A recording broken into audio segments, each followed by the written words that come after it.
All right. You're all set. Thank you. Good morning, everyone, and welcome to the Finance Committee's Transportation Bonding Subcommittee.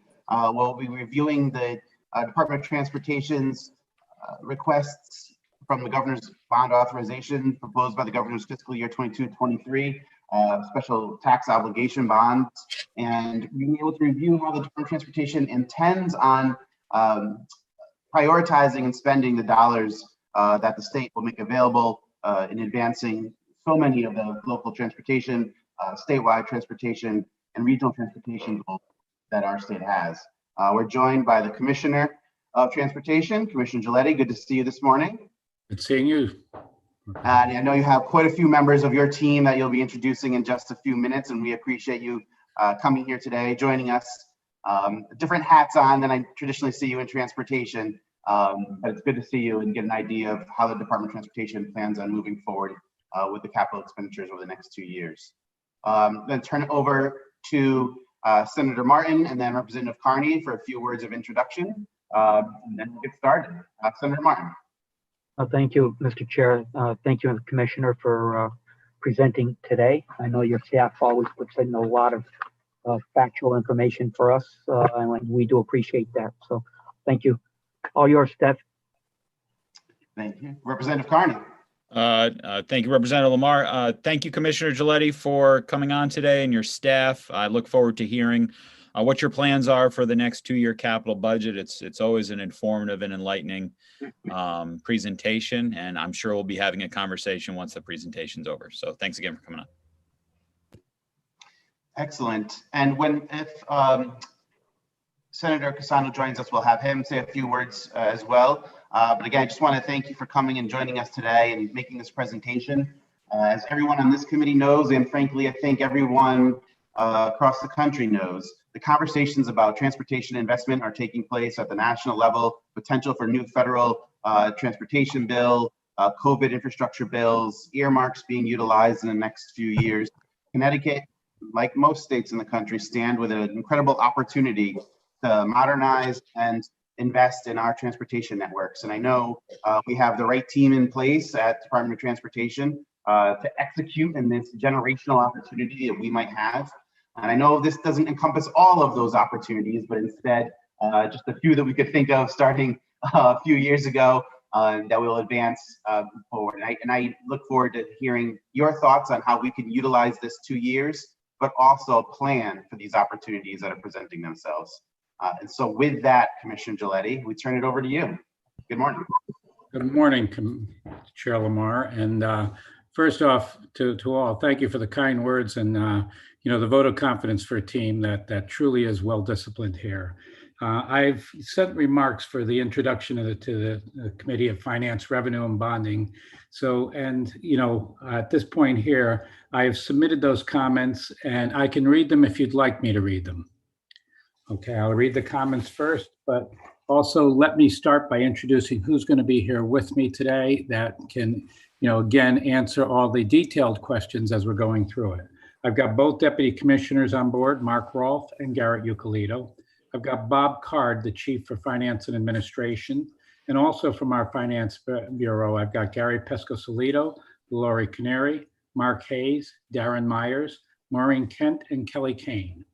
The Bureau for Chief and Highway Operations is Paul Rizzo. You all know him because we've all dealt with him through the snowstorms and everything else. All right, the Bureau Chief for Policy and Planning, Kim Lassay. Our Rail Administrator, Rich Jankovic.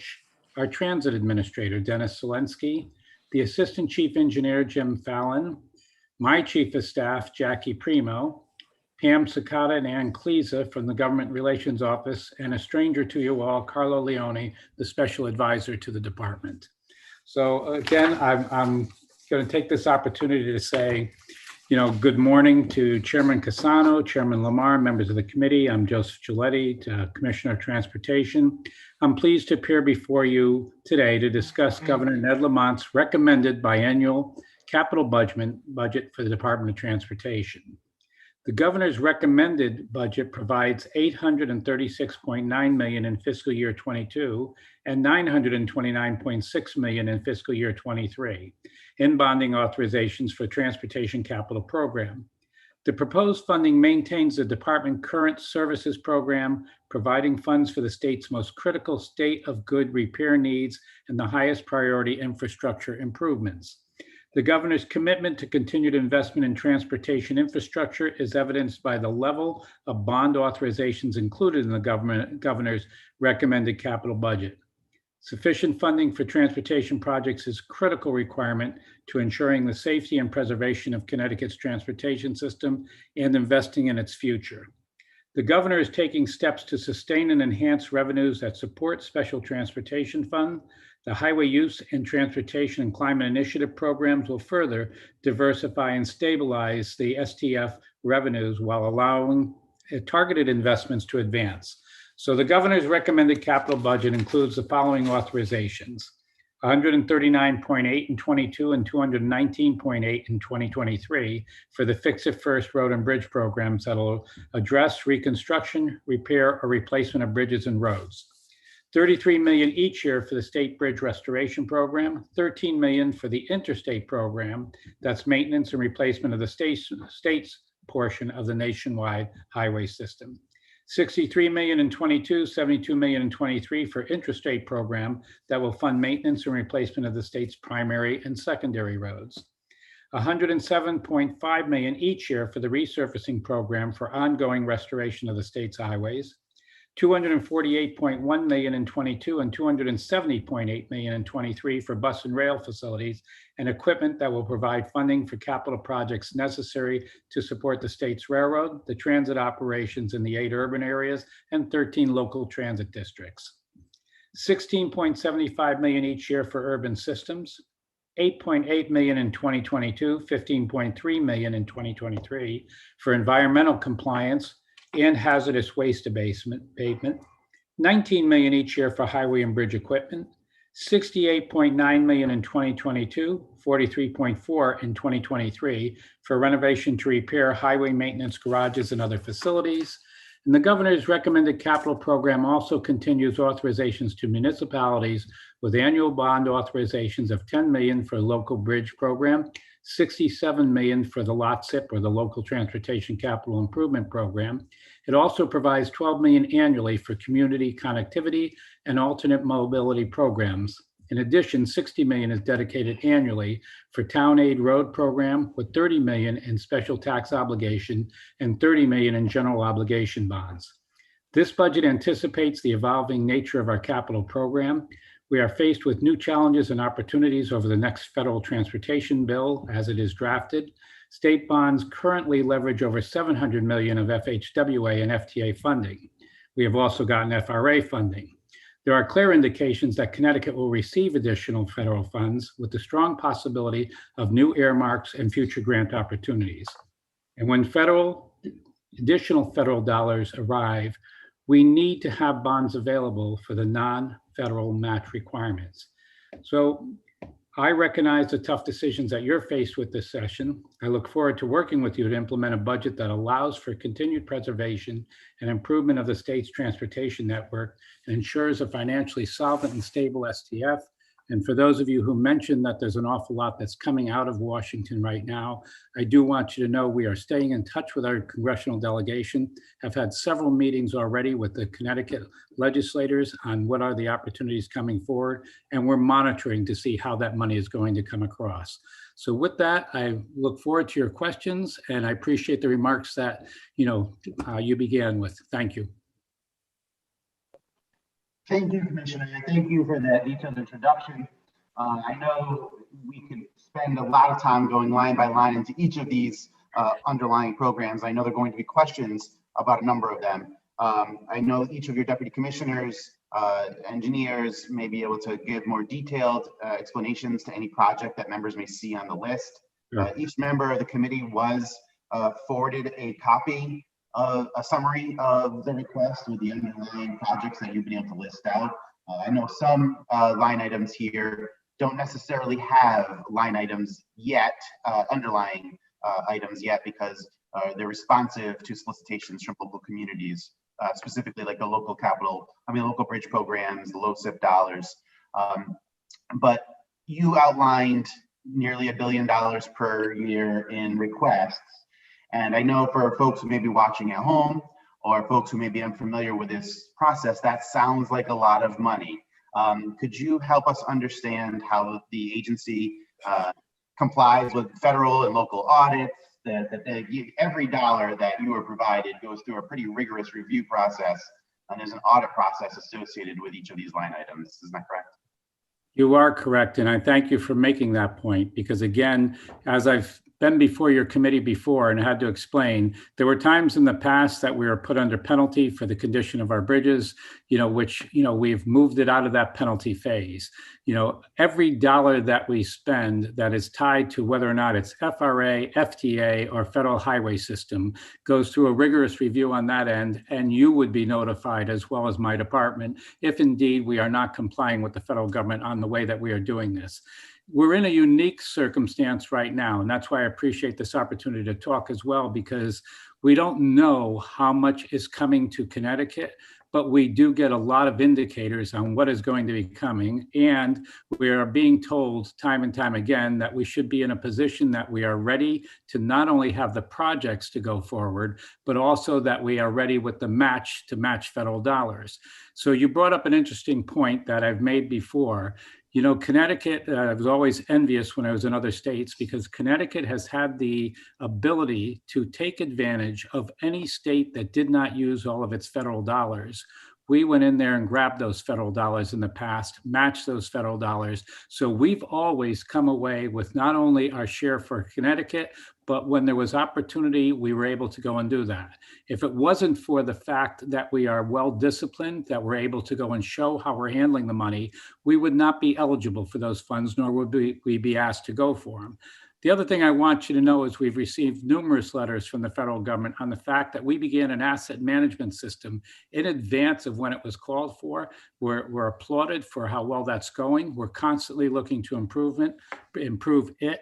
And we are constantly measuring ourselves against what is the most efficient way to utilize dollars going forward. So you're going to see such programs in there as the fact that we need an intelligent signal system. The fact that we have to go out there after a signal is reported as being down and then go out there to go and make the changes is not the way of the future. And the new signals will not only have the ability to keep the traffic flowing as it detects a game getting out and the fact that they want to keep that traffic moving towards highways. All right, these are the types of advances that we continue to go and make. And even what we've done with our plowing, and many of you wrote us letters this past season over how well the department responded on the highways. Well, not only are we using the latest in technology, but where at one time every single truck that was out there would need 2 people inside it and could handle 1 lane, we now have single person inside the vehicle with a computer constantly measuring exactly what should be put down, constantly giving us back road information, and with wings that can handle up to 3 lanes at a time. So I want to assure everybody that we are looking at every way we can to be as efficient, judicious, and good stewards of the public money as we go forward. So with that, again, I say, I welcome the questions, because not only do we have the people on board that can answer it, but we have a good story to tell. Thank you, Commissioner. And as members have questions, please raise your hand and we'll get to you in order. But just to help folks, number of folks on this subcommittee in finance are also on the transportation committee. So we know quite a bit of the background on project prioritization, but for purposes of those who aren't on transportation and who may be the first time on this subcommittee, could you help members and the general public understand how any project on this list in the request before us ends up there? How does the DOT prioritize projects? What is the role of the long-term transportation plan, the 5-year capital plan, and then this 2-year request? If you could help folks understand the big picture process that leads us to this moment. I will turn that over in a second, but I wanted to let you know that on my screen, and I don't know if you can see it, we have now been joined by Senator Cassano. So I didn't know if you wanted to. Oh, excellent. Senator Cassano, thank you so much. Good to see you today. Chair Cassano, any opening remarks that you wish to make? Well, I do have a question. I might as well put it out there now. It's your favorite subject, Commissioner. I had a long meeting with John Larson, and when I mentioned John Larson, you know I'm talking about the tunnel project. And he's asked, with the recess coming for the House and the Senate in Washington, he asked me to put together a group, including obviously you, Rosa, Richie Neal, you know the crew, and to do a presentation and have the designers of the plan make a presentation. Obviously, right now, trying to get a place to meet is an issue in that short period of time. But if we could do that, they insist that they can bring, in fact, I've talked with Rosa as well on this, that this would be outside of the money that would be allocated to Connecticut. And I would, I know you feel strongly, I feel strongly in the same way, and back you 100% on this, that we can't use our needed funds for bridges and roads and so on for a project like that. But if they can find money outside of that, let's look at it. And so I would like to put something together. It is a very interesting proposal. There are tunnel proposals across the country now that are flooding in. So I do want to follow up on that. Thank you. Okay, so I'll respond first to the senator on that. I want you to know that we've just in the last 2 weeks have already had 2 meetings with our Congressman Larson. I have had several meetings as well with Representative Rosa DeLauro, and I am in constant contact with both the people at Federal Highway, Federal Transit, and Federal Railroad Administration.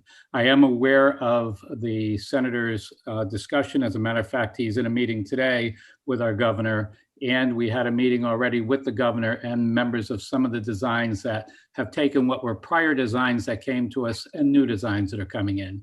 And you're right. Right now, everybody is going there with all these ideas. I want to commend that the governor, when having the conversation, actually said to Senator Larson, if you get 100% of the funding, we're 100% in. And you are right.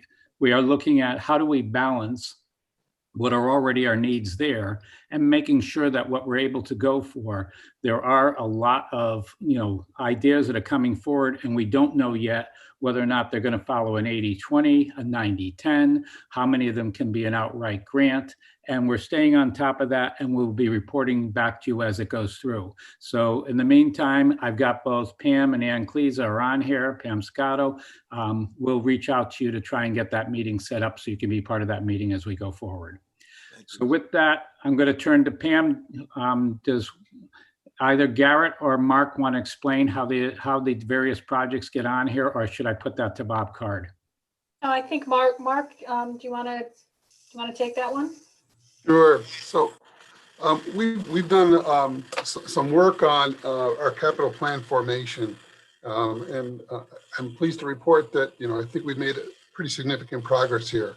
So in terms of how we develop our capital plan, it actually starts with the prior year plan.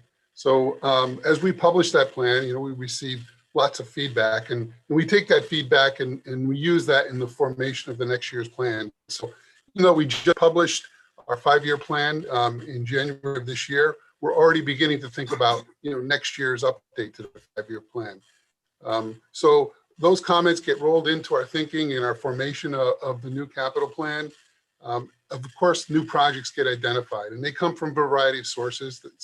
Many of them come from the legislature. Some of them come from municipalities. A lot of them come through the COGs, the council of governments, the regional council of governments. Those projects get through a process where we identify our purpose and need. What's the intent of the project, and how does it fit within the various funding programs that we have? So, and then we categorize those projects by scale and scope to define what are the potential benefits. We look at benefit cost, return on investment kinds of calculations. We apply other metrics. For example, state of good repair is always a priority for us. Maintaining the existing system, both in terms of safety and condition, is a high priority for the department. So the commissioner mentioned our asset management system. Many of those metrics that I'm speaking of come from our asset management system. We look at condition-based surveys. We look at age-based information. And we apply those metrics to the universe of projects. At that point, we solicit feedback. The capital plan in its draft form is, for the most part, financially not constrained. We solicit feedback. We traditionally have gone out to the COGS for that feedback. We intend to provide some additional opportunities for input, listening sessions. We have engaged with major stakeholders in the past at this phase, but we recognize that there's a public need to understand what's in our capital plan and our priorities. So we'll be soliciting that feedback. And then finally, there's the prioritization process, how we prioritize projects across all modes to meet the needs of the public. So it's system preservation, it's system reliability, it's enhancements, it's what are the priorities of the state of Connecticut as a whole. And financial constraint is a limiting factor that gets applied to varying degrees within a capital plan. The capital plan is not a budgetary document. It is a prioritization document. So there is a degree of financial constraint applied, but it is not a budgetary document. It's much more a planning document. So I hope that answers your question about the capital plan. It does. Thank you, Deputy Commissioner, and I appreciate you taking the time to do that. I think a lot of times folks think that projects are picked unilaterally, like you and I sit down and decide we're going to put, a new train station somewhere. And ultimately, I think it helps the process and the public know that these are long-term, fully vetted projects. If they end up before us on this 2-year plan, they've been included in multiple planning processes in the past. And these are well-reviewed projects that have been internally scoped and developed for long periods of time. And I think helping the general public understand that is always important. And I'm sorry I make you do it so frequently, but I think it's important for folks to. And to that end, the Department of Transportation released in January a 5-year capital plan, and also almost at the same time released a report evidencing a renewed and continued focus on pedestrian safety across the state of Connecticut, recognizing the statistics across our state and country of increased roadway fatalities, both pedestrian, cyclists, vulnerable users, but also rate of speed, internal car-on-car crashes. Were you able to incorporate a lot of that thinking into the 5-year plan and then into this 2-year request? I'm going to be, Garrett, be ready. I'm going to be turning it over to you in a minute, but I wanted to comment for a second. Representative, we've had a lot of discussions with all the cities in terms of what's, ultimately we're all a pedestrian at one point or another during the course of the day. But the other end is you are right. What we saw initially when I reported to you the last time, speeds on average were about 20 miles per hour faster, even though the total number of highway utilization was down. That number eventually got to almost 50 miles an hour faster. So horrific crashes that we had to deal with, talking with the federal government, and we're not the only state that's dealing with this. This was going on nationwide.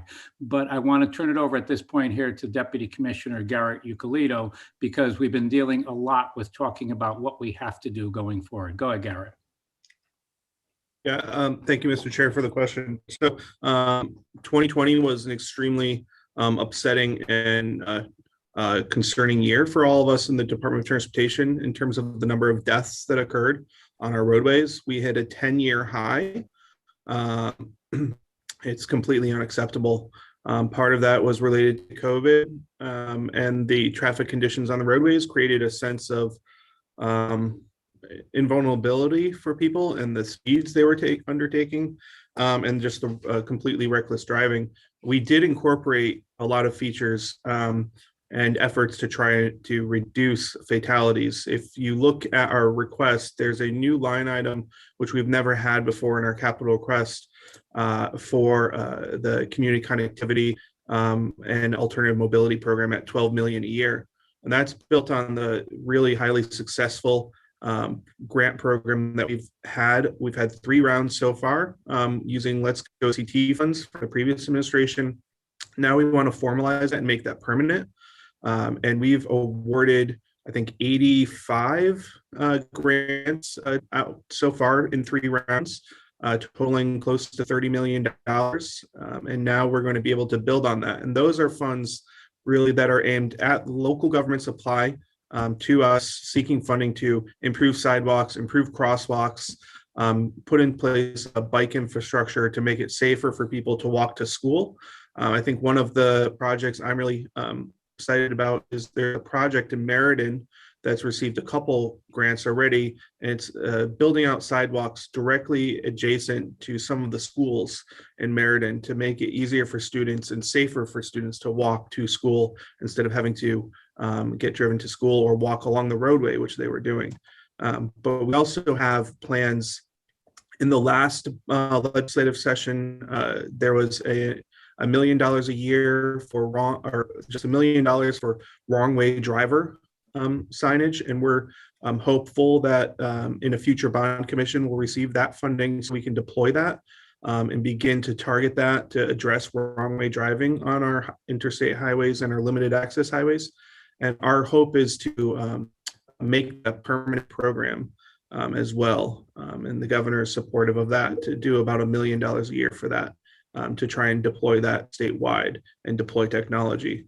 And we've also, we've contacted our congressional delegation to make a pitch that we really need to, through NHTSA, National Highway Traffic Safety Administration, they have dedicated what they term priority focus areas, focus on distracted driving, rear seatbelts, drunk driving, but they don't have a dedicated enforcement program focused on speeding. And we've requested that they really take a look at that and we create a new program dedicated just on speeding, because we saw 2020 was a terrible year for speeding related fatalities. So those are just some of the angles. We have a lot more we need to do in Connecticut to address this, but that's just a start. And I know the Transportation Committee has a very large package of safety measures that we're hopeful will be passed this year as well. Thank you, Deputy. And I appreciate focusing on that. And it's good to know that we were able to incorporate a lot of that thinking into this 2-year request. And my last question on that sort of broader picture is the sort of COVID-related changes to public transportation utilization and how we're visioning the next 2 to 5 to 10 years of public transportation investment, and how the changes that we've seen over the last year and what our thinking is on how people return to public transportation and what numbers and what types of investments do we need moving forward to accommodate the new need.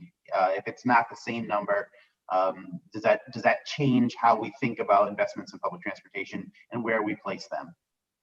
Okay, again, Garrett, stay live because you may have to pick up on the items that I leave out as I touch on this. It's a loaded question, and one that the representative, we've been talking back and forth, and we've kept you in the loop on some of the things that are going on. I do want to close off one other thing.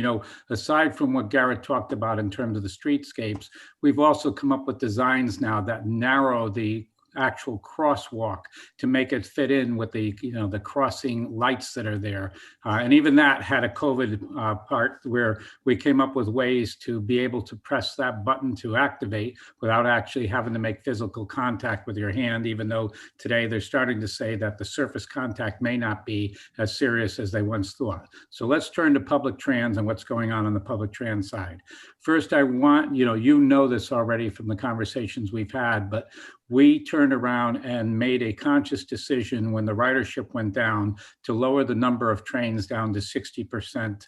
So that way we could not see why you would keep 100% of the trains going when we did not have that type of ridership being reflected. The initial hit on the transportation side, though the buses only dropped by about 40%, highways initially dropped by 40%, and they're basically back to pre-COVID levels. The rail side did not come back at that level. In fact, for a while there where it looked like it was going to hit numbers like 18 or 19%, then the second wave came in and the ridership numbers started to go down again. So right now we're right on the cusp of where we're seeing ridership starting to return. I mentioned to your committee before, but for those of you who haven't heard it, I'm on a 7-state call every 2 weeks where we all talk about what's going on. So it's been very, I'll call it fascinating to see that the same thing that's going on for Connecticut was going on for New Jersey in terms of the ridership going into New York City, as was reflected as well, not only in Pennsylvania and Philadelphia, but in Boston. So when we were getting the analysis back that only 10% of the leasing space was being utilized through this, pandemic, we've all been watching to see, because at first it was, they were going to see people returning last fall after the summer, then it was going to be in January. We are starting to see the first signs of a resurge in people starting to go back in. And there's been a lot more articles out that are saying that businesses are starting to say they want to see their employees coming back in. What we're also seeing, though, is a change in the attitude on how people are approaching it, both from the business perspective and from the, I'll say from the managerial perspective and the employee perspective, on the fact that businesses are finding that perhaps they don't need as much leasing as they used to have, and they're looking at different business models for how to bring people in. So you're hearing concepts like hoteling, where people come in for Monday and Tuesday, and the rest of the group comes in Wednesday and Thursday, and in the meantime, they use conference rooms for bringing in people from the outside. We are seeing that start to take effect. We're seeing that, I reported to you before that where I personally had issues with how we were going to do telework, we instead found that, I'm going to commend the governor's people for the advances that were made with our systems here, with our ability to get online. The fact that I could have 1,200 people teleworking and keep all of our work going and not lose any momentum as we're going forward. Now, obviously, there's departments that we can't take advantage of that with, but the other departments we are. And it's changing the way that we look at business the same way the other agencies outside are looking at business. So there isn't, no one right now that I speak with has a pure sense of what is going to be changing. But I will tell you this, everyone is encouraged by the fact that with the second shots and the vaccines going in and the number of people getting vaccines, more and more it's opening up and more businesses are talking about how to come back. So the best way that I would say it to you, Representative Lamar, is that we are positioned right now that we have saved money. We have been judicious in our spending of money. So it allowed us to say that we could keep the trains going for 2 years. We are good recipients on the CARES funding, and we're going after every bit of funding that we can go after on this. We're sitting right now with our congressional delegation talking about what the opportunities are. And we sit down on a weekly basis with the MTA, and we're in a position that if we start to see the surge come faster than we've anticipated, we are also positioning ourselves that we can respond to that as well. But I said to you before, it was also a chance for a reset. As the ridership was down, we got more construction done. We were able to shut down lines in order to expedite the construction. We were able to shut down night work and put more of it to the day on the highway side in order to get more work done there. So we've done everything that we can to take advantage of what I would say an opportunity that wasn't there before. It also allowed us to reallocate our vehicles in terms of rail cars so that we could meet the changes that were there for the first time in my career, having more than enough cars. I can tell you in 50 years, I've never had that situation that we had more than enough cars to deal with the service that was out there. So it was fascinating to go through that. I don't know how long we're going to have that luxury, but that's everything that we're working on. So Garrett, did I leave anything out that you want to comment on? Commissioner, I think you hit on most of it. I would just add, including our capital plan as a continued investment in trying to address the speed of our rail system. We have movable bridges, as everyone knows, over a century old that we will have to address. It's critical to our state and the whole Northeast economy on the Northeast corridor. And the commissioner's point about rail cars, I think, is key, because that will potentially allow us flexibility to, instead of having to purchase additional cars, maybe we can move some M8s, and we're testing this now, move M8 cars from the New Haven line over to Shoreline East, and then free up those cars to be used for additional service elsewhere. On the bus transit side, I think what you see in our capital plan is a focus on addressing some of the historic underinvestment in passengers on the bus side of our system. We have, for the first time ever, a statewide bus shelter improvement program and build out program, because we saw that passenger ridership on our bus system did not drop. It dropped by 50% versus 95% on the rail system during the peak of COVID. So it's serving a critical function. And this is not just for CT Transit. We want to work with all the other transit districts in the state to ensure that bus passengers have shelter, they have some signage, they know when the buses are coming, and they have that ability to wait safely for their bus to arrive. So those are, and then the only other piece I'd add is, I think our focus on converting the state's bus fleet over to electric will provide us, one, with a reduced cost of operation for us at CT Transit, but also put us directly in line to capitalize off of the new federal programs that were released by the Biden-Harris administration. And if you don't mind, Representative Lamar, as Garrett points that out, we are also investing into the solar panels for these garages so we can reduce our costs for operating the garages. And I also left out, we made a partnership this past year with Amtrak. They supported and financially supported and politically supported, the two of the drawbridges that we have to work on, one on the New Haven line, one on Shoreline. So for the first time, we were both able to draw down a grant that took in 50% of what the FRA had available nationally, came to Connecticut for two bridges to work on, and it was a grant that was given to us. Thank you. And as you know, I make it a point to always talk about pedestrian safety, community transportation programs, and public transportation before I talk about highways. But as you probably also know, the highway questions are coming. And I know I have questions from Senator Martin and Representative Carney I'm going to turn to. At some point in the next hour or so, I think we want to touch on the Waterbury Rail Line, Yep. The Walk Movable Bridge, the Gold Star Memorial Bridge, some of the big picture transportation investments that we've talked about in the past, give a status update on those. In addition to the Move New Haven, the Capital Region Mobility Plans, I think those are some of the signature projects that we'll spend some time talking about later on. But before any of that, I want to move on to Senator Martin, to be followed by Representative Carney. Senator Martin. Thank you, Mr. Chair. Commissioner, you talked a little bit about the rail, and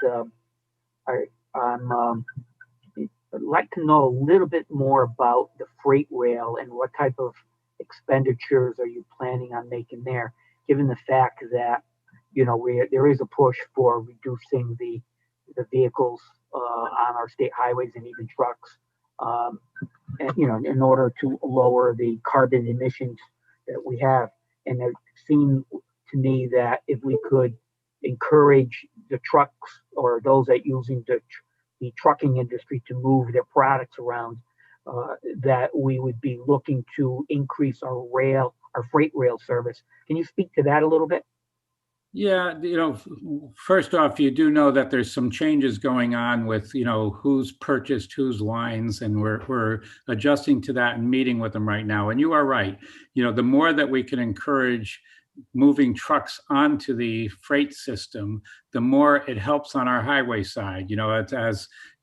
What we developed this year was we were able to go and look at what is the total cost for maintaining highways for the heavy trucks that are out there. And the truth of the matter is, it's costing us about $180 million a year between the density of the asphalt that we have to put down there so that it doesn't get the ruts in it, and the strengthening of our bridges so that they can carry those loads. So there is an advantage. I do know in the past, I was involved down in Florida where a governor down there made a decision that an investment of public money in private freight for a public purpose was a good investment. So we're evaluating that as we go forward, as we come to you to go and look at what are some of the opportunities. And we're looking for, almost, I won't say it goes on a weekly basis, but at least on a monthly basis, there's one town or another town that wants to deal with the freight carriers that are out there and what is going on. In some cases, it's, looking to be more restrictive, but in a lot of cases, it's looking to see, can we get, more access onto those freight lines? And the other part of it is as well, if we're not going to utilize them for freight, can we actually take advantage of some of those lines for what the potential is for either rails to go onto a passenger siding, for putting in a rapid transit bus? So Senator, I'm going to say to you that at this point, I'm going to say, stay tuned. I do have, hey, Rich Jankovic, is there anything you want to say in terms of the meetings that we've had with the freight side? Commissioner, no, just other than, we're watching very closely the CSX Pan Am acquisition that you have mentioned. I participate on a 5-state call almost every week to 2 weeks, and we're watching that. They are in front of the STB right now proceeding with that acquisition this year, Commission. But that's all I had to say to that. Thank you. Another question that I have, I guess your 5-year capital improvement plan, and this is something that's been going on for a few years, and we hear the terms of the state of good repair, poor condition, or fair condition. Can you maybe let us know, out of all the roads, miles of road and highway roads that we have, actually what percentage is actually in poor condition or fair condition versus you can answer it either way. What percentage is in state of good repair, we're all set, versus the poor condition? Because that's a number I think that's nobody really, besides perhaps yourself, the public actually knows. So if you could maybe speak to that a little bit and maybe talk about the bridges as well. Sure, but at this point here, Mark, are you live? Because I want you to come on to this, because we do, we talked to you about the asset management system.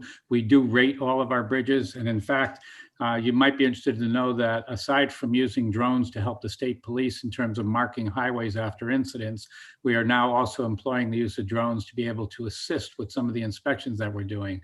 Mark, I don't see you livened up yet. Are you on? Yes, I am, Commissioner. There you go. So, okay. Yeah. Thank you, Senator, for the question. That's an excellent question. We have a tremendous amount of data that we've developed through our asset management program.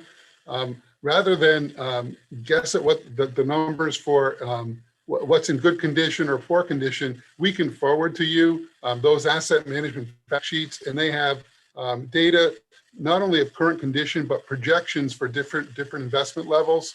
I think those will answer your questions completely, and we can do that. If not now, then right after the meeting. Sure. Okay. Yeah, we do have them all listed. We do have a percentage that shows what is in fair.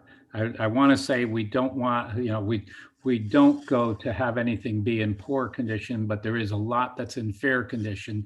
And I wish there was a lot more that was in good condition, but you'll get the full report. Sure. Go ahead, Mark. Go ahead. I was just going to add, Senator, in addition to those asset management fact sheets, which are filled with data, we also on our website, we have performance metrics. And some of those metrics would probably answer your questions as well. So we'll send those links along to you with the fact sheets. Great, thank you. I do have a handful of other questions, but I'm just going to ask one more, and then I'll let somebody else ask some questions. Regarding the deaths, and maybe it's Garrett that addressed this earlier. So what were the previous year deaths, and did that include highway deaths and include deaths that occurred in municipal roads? And if you could clarify that a little bit, and how much of an increase in numbers, that is, I know you gave, you said there was a percent increase. I don't recall, you may have said the percent and I didn't write it down, but is it 100 to 125? Could you just clarify that a little bit? Yeah, thanks, Senator. And we can send you in follow-up package the 10-year outlook of. So we have the state's Highway Safety Office here at the DOT, the Federal Highway Safety Office. So we track all law enforcement offices all across the state, report all fatalities on the roadways to us centrally, and we account for that, and we publish that working with UConn. But we did go. Prior to in 2019, it was below 300 fatalities on a roadway. And in 2020, we had over, I believe, 320, but we'll give you the full 10-year record. It's not just highways, it is rural roads, it's local roads, it's all deaths related to roadways involving pedestrians, bicycles, motorcycles, and vehicles. Okay, and I know you mentioned COVID. May have been a contributing factor. Can you explain that a little bit? And I'll close. That'll be my last question. Then, Mr. Chair, you can let other people go. I'll come back later on. Go ahead. Yeah. So federally, the National Highway Traffic Safety Administration also put out a report on this that we can forward. But what every state in the country saw was an uptick in speed-related fatalities and reckless driving fatalities. As the traffic on our roadways dropped and plummeted, people's speed just jumped up. We had so many more people, and we actually published on our website all the speed tracking data that we were recording on our roadways. We had just an enormous larger increase of people traveling over 80, over 90 miles per hour. It was pretty scary. The commissioner, myself, Mark, we were all coming into the office continuously, and we noticed visually how many more people were speeding in March and April of last year. And so that, I think, is a huge contributing factor. As the amount of traffic on the roadways went down, speeds went up, reckless driving went up. And I think you heard from law enforcement as well that there was some hesitancy to do traffic stops for normal traffic stops because of the fear of catching COVID. They were out there every day enforcing our laws, but for minor infractions, maybe they weren't going to pull someone over and approach the vehicle. But they were out there enforcing all the major traffic laws. Thank you. Thank you, Mr. Chair. Thank you, Senator Martin. Senator Martin, we'll come back to you in a few minutes if you have more questions. Representative Carney. Thank you very much, Mr. Chairman, and thank you, Commissioner Giletti and your staff for your presentation thus far. I do have a few questions. My first question is regarding the Let's Go CT Infrastructure Improvement Program. So there's an unallocated balance of, let's say, $981 million. That's for the most part going to remain unallocated. And I'm just curious as to the status of that and why such a large sum is remaining unallocated and what your plans are with those dollars. And right now I can give you an answer, and it would turn around and I would be taking you through the fact of how much that we have to hold on to for federal match, how much that we have to wait for the towns to actually come up with some of their plans. But Bob, you produced the list. You want to go and bring them up to speed. And thank you for the question, Representative Carney. Sure. Bob Card, Chief of Finance Administration at DOT. So Let's Go CT was a big implementation program over 5 years. Right now, there's a significant balance unallocated, but that is in our 5-year capital plan will be fully allocated over the upcoming years for the projects that are in the legislation. So the projects in the legislation are on our schedule, and the allocation will be fully allocated within 5 years.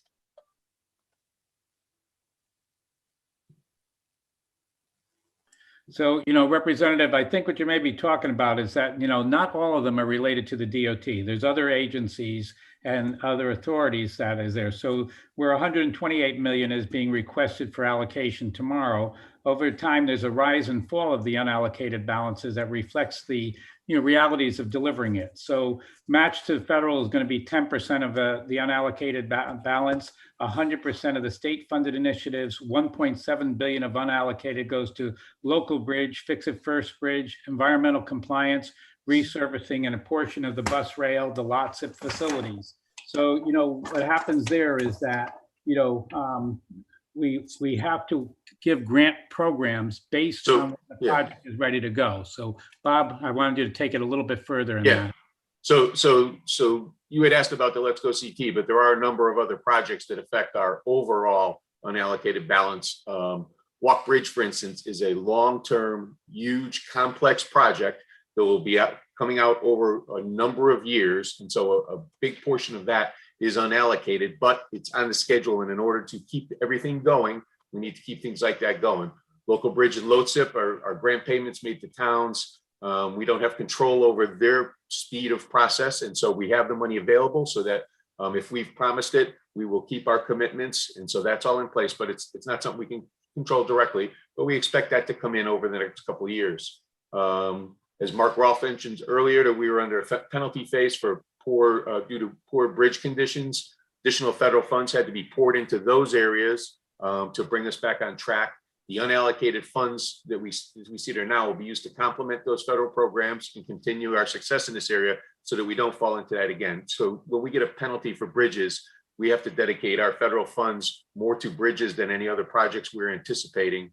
And so we try to avoid that so that we can implement a good balanced program across the state. And so that's why that's essential.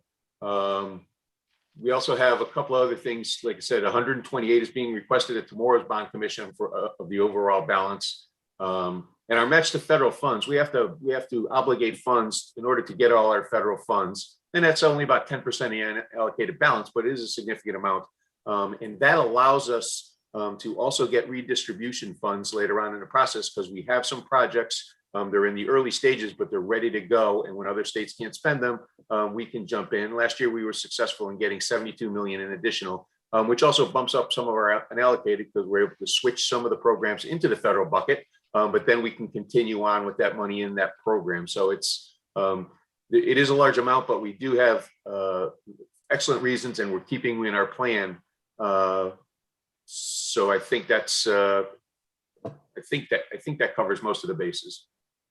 Can I add just one thing? This is Darren Myers. I work for Bob Card. And just so as a reminder, we've just published our 5-year capital plan. And there's lists of projects out there that are going to use those funds. And the subtlety is we request the allocation of those funds when those projects are ready to advance. So we are watching it very closely. We are planning those projects very carefully in accordance with that original legislation. And as they're ready to proceed, we will be requesting the allocation and allotment of those funds for those projects. So I hope that maybe clarifies just a little bit. Okay. All right. And I'll be sure to look for that. Did you send us that 5-year capital plan? The 5-year capital plan is on our website, and we can make sure we put it in our package of materials we have available today, and we'll make sure that gets to you. All right. I appreciate that. So my next question is an issue that, I've been on, ever since I've been up here, but are there any dollars in this plan going to any highway widening projects? I know this has been an issue in my neck of the woods. People have seemed to want it on 95 near where I live because it gets very narrow. So are there any dollars in here to improve safety in that regard? Mark, I'm going to ask you. I know the plans that we have. I just don't know whether or not we've put them into this proposal here. Do you want to comment on that? Yeah. So thank you, Representative Carney. What's in this plan is some targeted investments along our highway system. So the work that's going on in the Hartford area at the Charter Oak Bridge, for example, that was a bottleneck for years and years and years. So that's one of those projects that we're funding.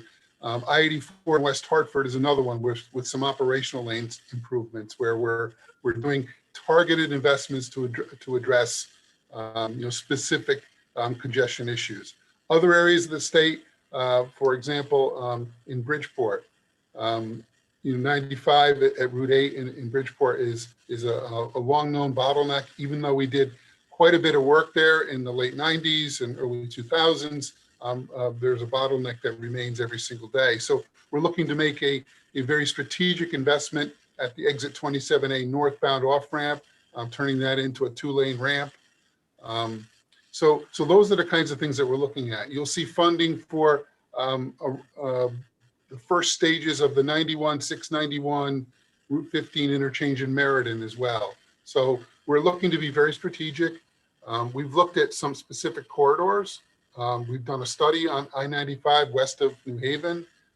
Again, looking for how we can strategically invest and get the most bang for our buck. We have a companion study for I-95 east of New Haven.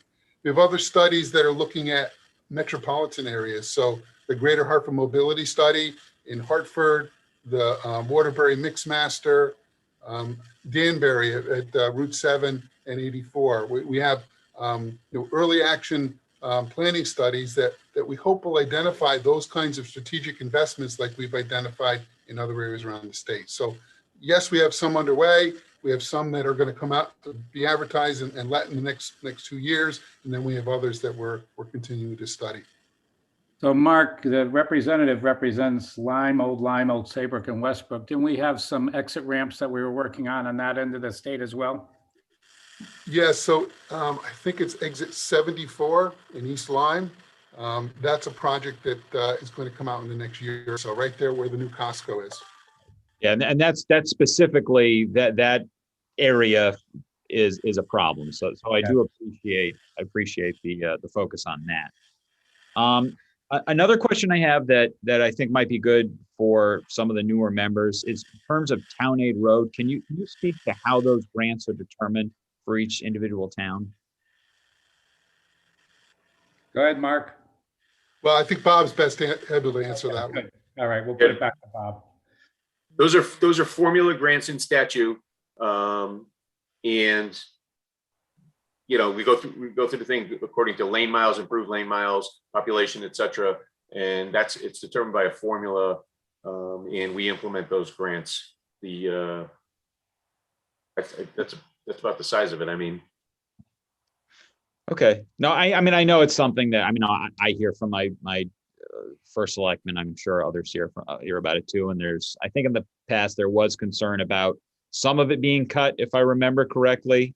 I think that was prior. Yeah. So there were in the past. It's gone up and down over time. Sometimes at points in time it was only 12 million.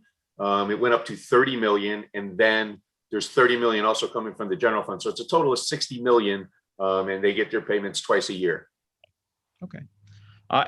Okay.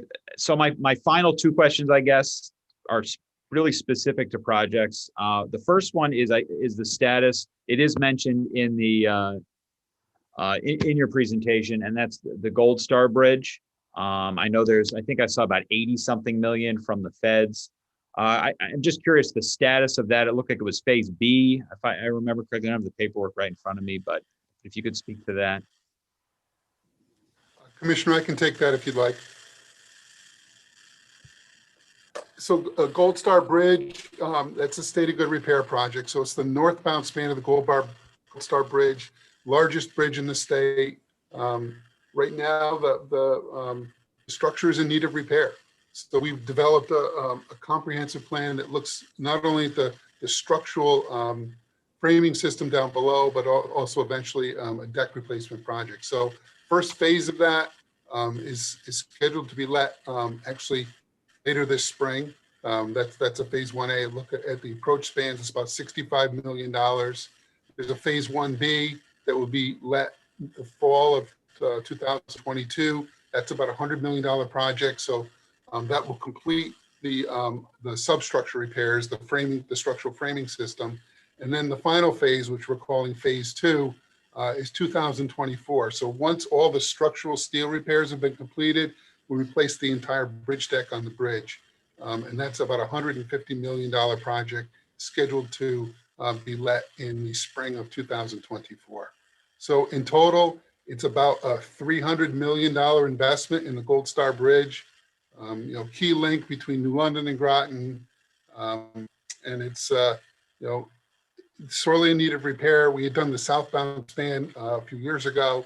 The northbound span is much older and needs a lot more repair work. And Mark, isn't it true that the northbound span also had a weight restriction on it that caused them 30-mile diversion in order to be able to get trucks to go through? So this is going to take care of that problem? So the northbound span is not weight restricted now. We do not allow any oversized, overweight vehicles. So anything beyond, the regulatory permit loads must take a long diversion route, which is, as the commissioner referenced, it's a 20-mile detour up to the Thames River Bridge near Mohegan Sun, and then back down Route 12, which is, heavily signalized intersections and very congested areas. So this will address that issue. Once we complete the repairs, the bridge will be able to take oversized, overweight vehicles. Okay, great.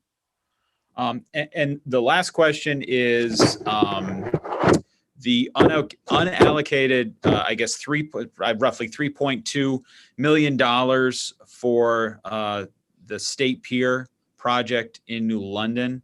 I'm just curious if you could speak to that and what the status is with those dollars and when you anticipate actually allocating those funds for the State Pier, if at all. Bob, I'll ask you to start with it, but maybe Mark has to weigh in on this. Go ahead, Mark. Garrett, I think you could. Garrett, can you help? Yeah.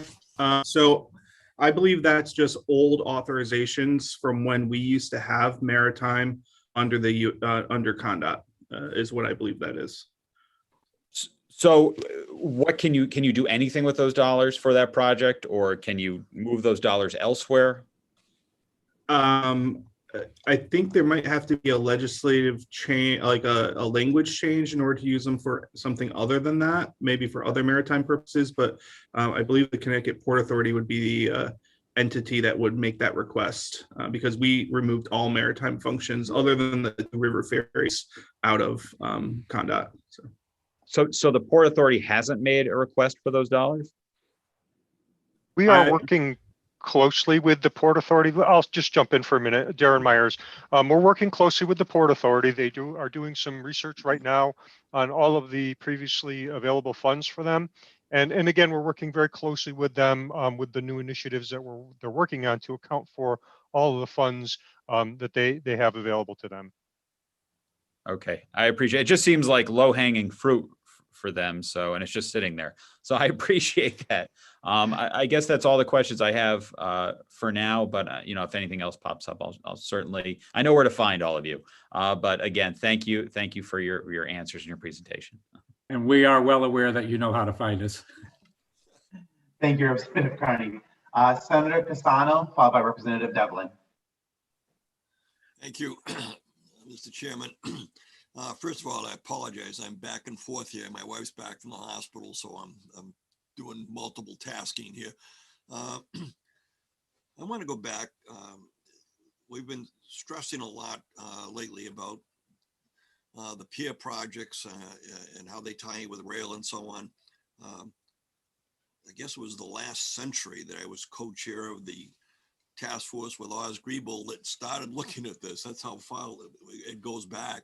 And I'm wondering, as I drive down the Mass Pike, I see a massive amount of trailer trucks in Worcester. I've never seen where they end up, but clearly you've got a freight line that's coming into Providence that's feeding Worcester and very, very successfully.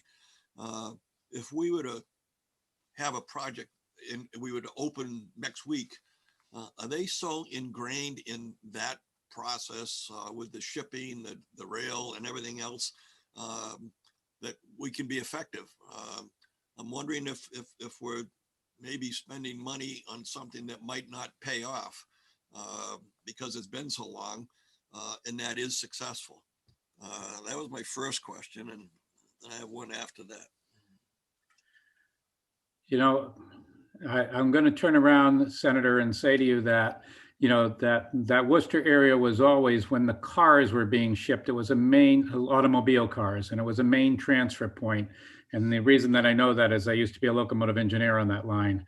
and it was a main transfer point, and it was a direct link down to Providence. So what we're seeing right now is a resurgence in interest in the ports where, you know, for example, here in Connecticut, when 91 went in, it killed the main line that was between Hartford and New Haven for freight movements because it became much more efficient to move it over onto the highways.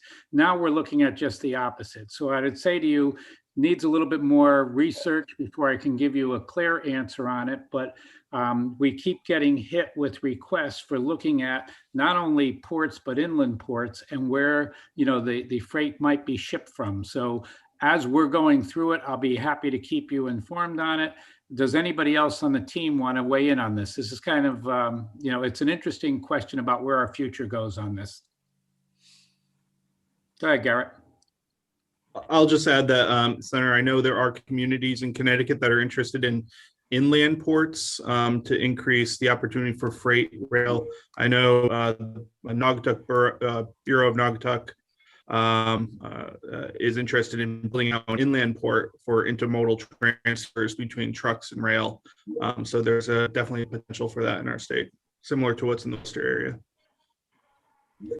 And Waterbury and Danbury have also weighed in with the fact that they have some additional yard capacity and maybe have an opportunity to go and do some things as well. So, good, thank you. And two other quick questions. I think it was last year, we've had for several years the discussion on overnight parking for truckers. How are we dealing with that? Is the situation any better? What have you done to provide some alternatives? you know, I'm going to take the first crack at it, but, you know, Garrett is definitely going to be able to weigh in on that because it's been part of what we've talked about with TCI. Mark can talk about it as well. But what I'd say that we were successful on, particularly this year with snowstorms and stuff, was the coordination with the additional states to make sure that we didn't end up in those situations where one state shuts down, another state didn't know that that state was going to shut down. And suddenly, as was the case when I first came here, New York had shut down. Everybody that was on the road in Connecticut suddenly had to pull over to the side because they couldn't go through New York and they had to comply with their federal compliance on how long they could be on the road.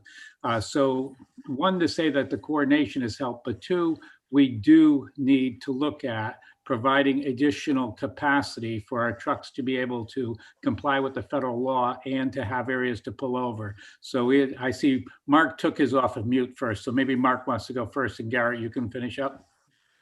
Okay, that's fine. I think either one of us could answer that. Yeah, truck parking has been a problem along, our major highways for a number of years. The service plazas on 95, you can go by there almost any night. You see all the trucks parked there. Sometimes you'll see them parked near the state line in Greenwich or Danbury. So we have done a truck parking study. We've included funding for that in the governor's proposal. Highway use tax, one of the projects that would be enabled from the revenue from the highway use tax is a truck parking program, which we'd look to implement some initial lots at the gateways to the state. And is there any way, or maybe it's happening, where we've had these shopping malls that closed down? As an example, Enfield had a big mall there and it's right off the highway. Are any of these private places involved in this process where we might be able to get trucks off the road into some of those empty parking lots? Yeah, you can see how enthusiastic Mark is on responding to that because it always becomes I've seen a number of these spots that would be ideal, but it also is going to come down to a relationship with the town and whether or not the town really wants to see the trucks coming in there to go and do that. The other thing that I want to throw out is that you mentioned other states, and it is interesting that a lot of the states you drive to, they actually will have counters that will tell the truckers as they're coming along how many available spots are sitting in the rest areas that are available to them. That's where we've got to get to as we keep focusing on. If we learned nothing else through this pandemic, it was how critical it was to keep the trucks flowing through and have the ability for them. We even had to, at one point where we made the possibility of food concessions there so we could keep that access going for our truckers. So Senator, what you're asking for is very front and center with us as to whether or not we'll get a deal with any of the towns for vacant properties that are there. That's discussions that are going to be coming along that you'll hear about around the same time that we will. Garrett, I'm going to assume neither one of you wants to weigh in on this one right now. No, I would just add, there are private sector businesses that cater to truck parking. It's not enough, but there is a lot of infrastructure that has to go into having a successful truck parking area for overnight parking. There needs to be DEF and opportunities for waste to be disposed, shower facilities, restrooms, those types of things. So, but we're committed to working to building out, as Mark mentioned, our highway rest areas with the highway use fee and the $31 million the governor is proposing to put towards that.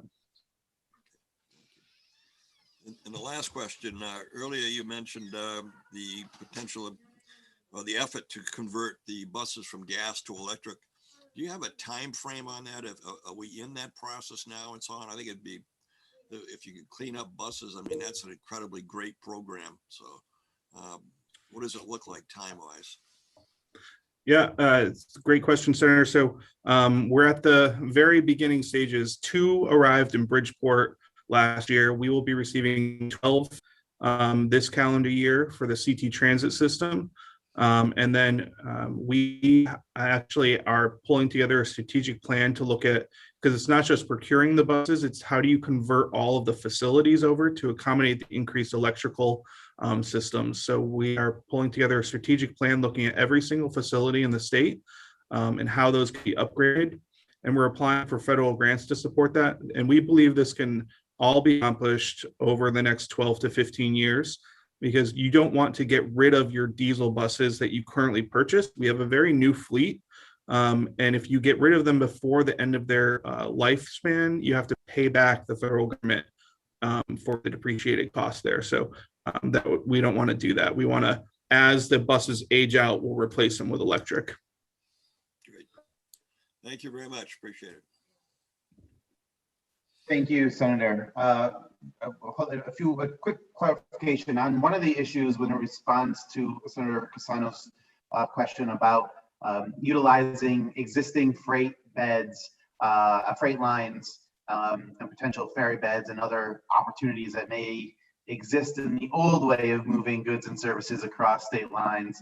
I know Representative Chafee, who I believe is on here as well, has also been interested in looking at how we repurpose some of those or redevelop a lot of those freight lines and existing underutilized rail lines across the state. So as you move forward with an analysis of how we can better utilize and repurpose and recontrol or reallocate service along those lines, please keep Representative Chafee apprised of that on the House Democrat side, because I know he is specifically interested in that as well.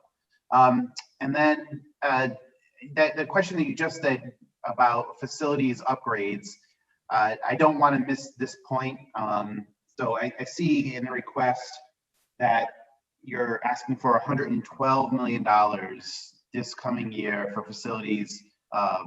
That's a increase over 25 million over the last 2 fiscal years. So I just wanted to know if what Deputy Commissioner Igualito referenced about upgrades to those facilities, is that part of that new $87 million increase, or is that something else? And then we'll move on to Representative Devlin. Sorry to jump in front of Representative Devlin. I apologize for that. Go ahead, Garrett. So are you looking at our DOT facilities or bus and rail facilities line item? DOT facilities. Okay. So our all of the public transit facilities, those costs all fall under our bus and rail facilities line item. Okay. Great. So, but we have incorporated in there some of that does include electrification upgrades in that bus and rail facilities line item. Perfect. Thank you. And sorry again, Representative Devlin, for jumping in front of you there. Representative Devlin, the floor is yours. Thank you, Mr. Chair, and no problem at all. Actually, you touched on a question that I had a few clarifying questions through you to the commissioner. And Commissioner, it's always a pleasure to see you and hear from you. Continually impressed with what you and your team are doing in terms of handling our state's transportation needs. A follow-up on what Representative Carney had asked related to the projects in Let's Go CT. I understand they are in the 5-year capital plan. Are they designated as such? So when we look at that, we can tell which ones are part of Let's Go CT?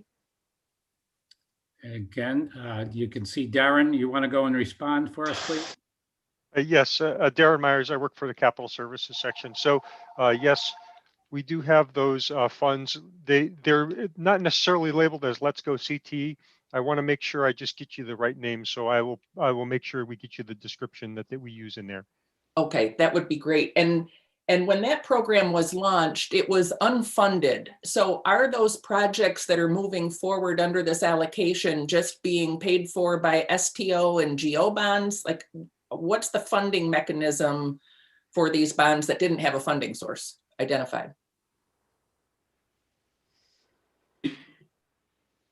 Either Bob, you want to jump in right now? Darren, I believe these were authorized under, what was it, Maureen, 15-1?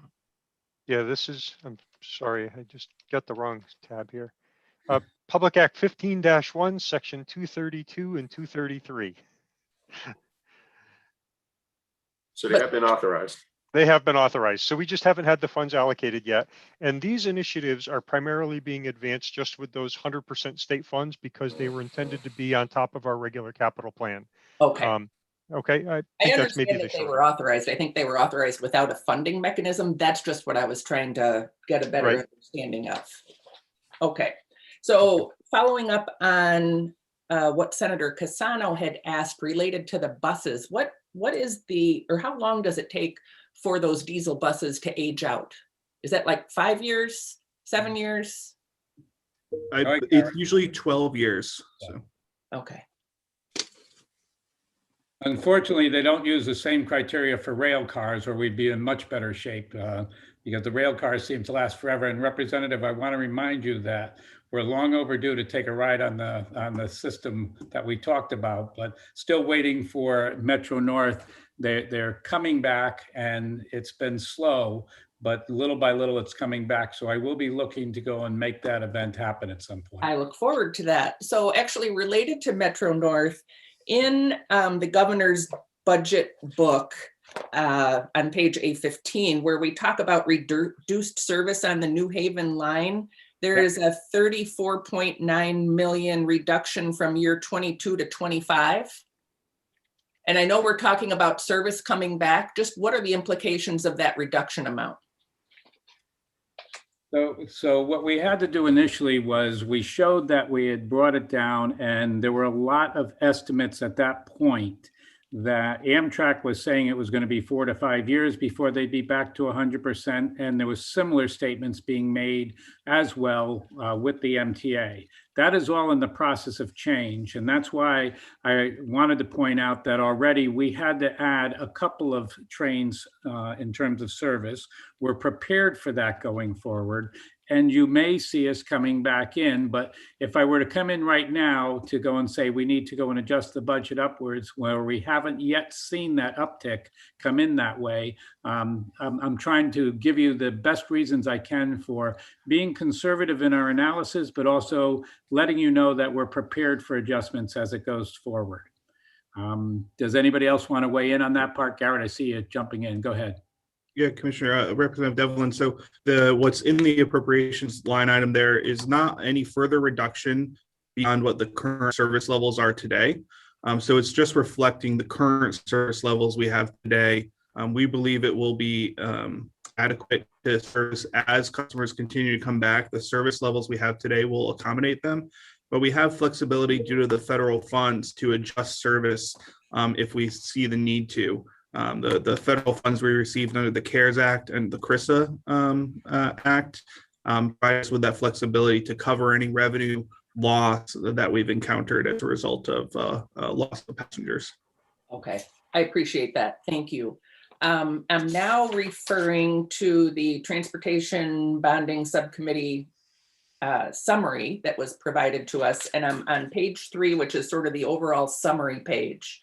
And this may be what Rep. Lamar was just asking you about. I'm curious, related to the line in the middle for department facilities of 68.9 million in 2022.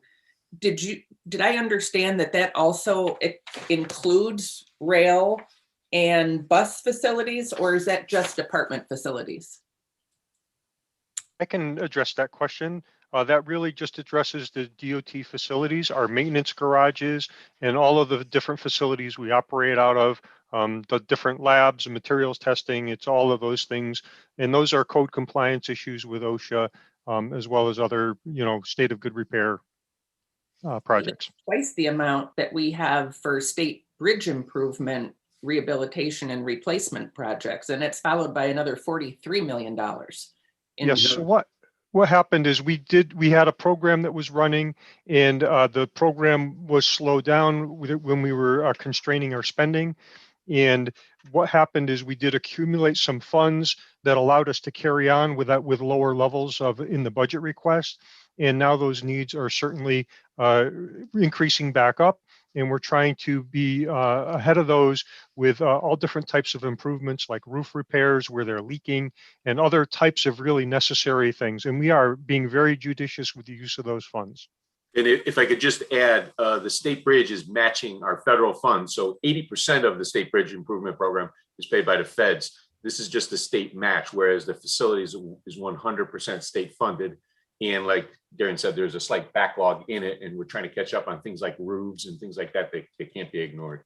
So, and I believe that's important, but if you could share, follow up with some more information, that's a significant line item on this. I would appreciate that. Sure. Sure. Thank The you. lists and some backup on them as to why they're essential. Thank you. You'll end up seeing, Representative, that, in some cases, I'm going to tell you, it was shocking to see the disrepair that had taken place actually raining inside the buildings.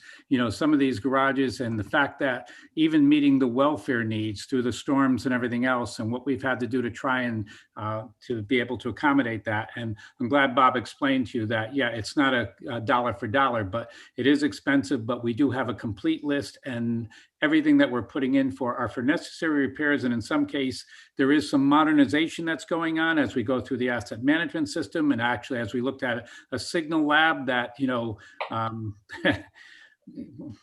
I don't even want to say more on a call like this about some of the conditions that are out there that we have to correct. So better that I send you an analysis that talks about what it is that we're going to do, so you can see the type of repair we're talking about. All right. Thank you. I appreciate that. And Representative, if you don't mind, for just a hopeful clarification point, on page 19 and page 20 of that summary, there is a FY22 and FY23 project list that I think it provides that line by line. Oh, excellent. And so, I think your greater point stands, but I think this provides at least some it totally does. where the dollars come from. It totally does. Thank you. So I rescind my request to you. Let me go through this. If I have any other questions, I will follow up with you. That's great. But on page 3 as well, and this might be explained later, it's $1 million, not the purchase of signs that flash a warning. And I'm hoping, quite frankly, that is for the Merritt Parkway and the Wilbur Cross, where I can't tell you how many times I see semi-tractor trailers who had no clue that they were getting onto a highway that they were not going to be able to actually drive on and are stuck. So can you just explain what that's for? I most certainly can, but I'm going to let Garrett jump in because it's going to disappoint you a little bit because it's not going to meet what you're asking for right now. It's for a test program. Garrett, you want to explain what that was for? Yes, so this was an addition in the last year's budget. It is specifically for wrong way drivers who come onto an exit ramp and go the wrong way on a limited access highway or an interstate. We did one test in the Danbury area. It has proven to be very successful in deterring continuation of those drivers up the ramp. And so this funding was put in the last year's budget to expand that program. Well, you're right, I am disappointed, but thank you I for know. that explanation. And I know we have in the past increased fines, but maybe we can also explore ways of creating more awareness. Because, you know, these drivers are doing this unintentionally, and it's a real problem for them as well as other passenger cars that are on the road. My last question, I guess, statement, and I'm looking to you, Commissioner, to clarify this. You know, we talked a lot, and it was with Senator Martin regarding the state of repair of our bridges. Yeah. And there's a lot of times that words that the Federal Highway Administration uses are quite alarming to our citizens. And I was really disappointed to even hear our Governor Lamont again reference the Mianus River Bridge in his budget address when he was talking about transportation, which I really find is disingenuous. And we have had this conversation in committee meetings before. But when we talk about structurally deficient, that does not mean that a bridge is considered unsafe, but it does mean it requires maintenance. Is that true? I'm gonna agree with you, Representative, from the standpoint that it's a federal labeling that goes in there that goes and sets standards of which the asset management system will report on. So what we're reporting there is basically on science. And, you know, I'm also in the position of having to go to the governor and say to him, you know, we can't fall back. We were making progress on moving more and more of them, not only out of poor to fair, but out of fair to state of good repair, which is where you want all of them to be. So, you know, I do have to be supportive of the fact that, you know, I'm pushing the governor to try and get us to where we should be as a state, looking at state of good repair on all of our bridges. So Mark, I see you turned on your mic, so you want to go and weigh in on this, and this is loaded, so be careful. Okay, thank you, Commissioner.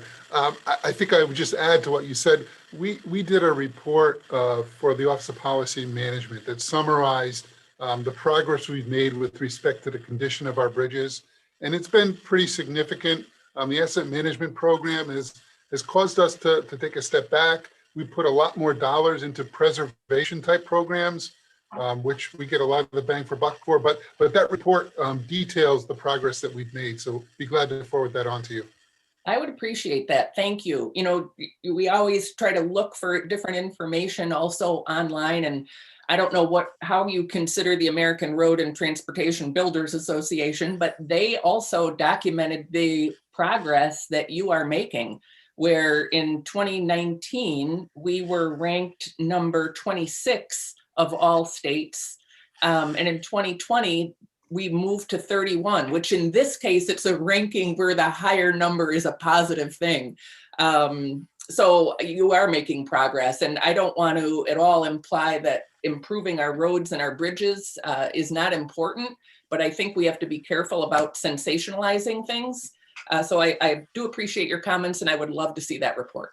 Yeah, and I also want to weigh in that at the same time that report came in, the American Society of Engineers turned around and gave us a C- rating that went through, which again, all right, going back to your thing, it's at least it's in a C, okay? So that's a hell of a lot better than being a D or an F, okay? But, you know, it did still report that, you know, we are making progress. I don't want to take away from that. Obviously, I want to, you know, the praise to the department that we're constantly hitting it. But, you know, we do have a ways to go on it. I also wanted to go back to your other question for a minute, the one that we disappointed you on. I wanted you to know that we've been meeting with Waze and others, okay, in terms of their apps and the fact of what information we can also work with them on. And we've been doing it through AASHTO. There's some things that we can do there. There's also changes in technology where now you can put laser lights on that may be able to flash a warning. We're exploring all those. As we come up with the ideas there, we'll get back to you on it, but I don't want you to think we haven't been looking at it. We know there's a problem there. We're trying to come up with some solutions. Oh, I appreciate that. Thank you. Thank you very much, Commissioner and Mr. Chairman. Thank you. Thank you, Representative. Senator Martin, I knew you had a few more questions. I don't know if they've been answered or if you want the floor back. Yes, thank you, Mr. Chair. Yes, I do have a few additional questions.